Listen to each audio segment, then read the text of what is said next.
चला या पटकन. आणि आज आम्ही कुठे आलो हे कळेलच तुम्हाला थोड्या वेळात. इथे आल्या आल्या आहोंनी सर्व फॉर्मॅलिटीज कंप्लीट केल्या.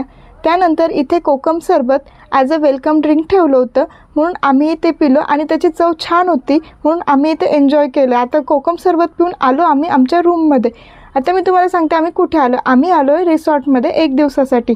आणि हे बघा माझा रूमचा लुक कायसा असा होता. आणि तुम्हाला विशेष म्हणजे माझ्या रूमच्या समोरच सी व्ह्यू होता. हे पाहून मला खूप छान वाटलं. आता थोडा आराम केल्यानंतर छान तयार होऊन आम्ही जाणार होतो आता रिसॉर्ट बघायला.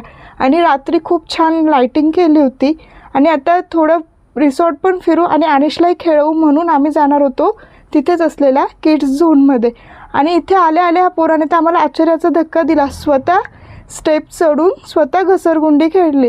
आणि हे बघून मला आणि अनिशच्या पप्पांना कौतुक पण वाटलं आणि असं वाटलं की आता आपलं पोरगं मोठं होतं आहे. नंतर आलो आम्ही इथेच असलेल्या गेमिंग झोनमध्ये. इथे अनिशने मस्ती केली. आता इथून आम्हाला निघायचंच नव्हतं म्हणून त्याची सारखी रडरड चालू होती, म्हणून त्याला शांत करण्यासाठी थोडा केक दिला. आमच्यासाठी पिझ्झा मागवला. पिझ्झाही तसं छानच होता. आणि एक कॉन्टिनेंटल डिश ट्राय केली जिची चव खूप छान होती आणि काहीतरी नवीन होतं. नंतर आम्ही जेवण करून आलो इथेच असलेल्या त्यांनी तयार केलेल्या वॉटरफॉलकडे. आणि हे बघून पण अनिशला खूप मजा आली. आणि तुम्हाला जर आजचा व्हिडिओ आवडला असेल तर please like, share and subscribe. Bye bye.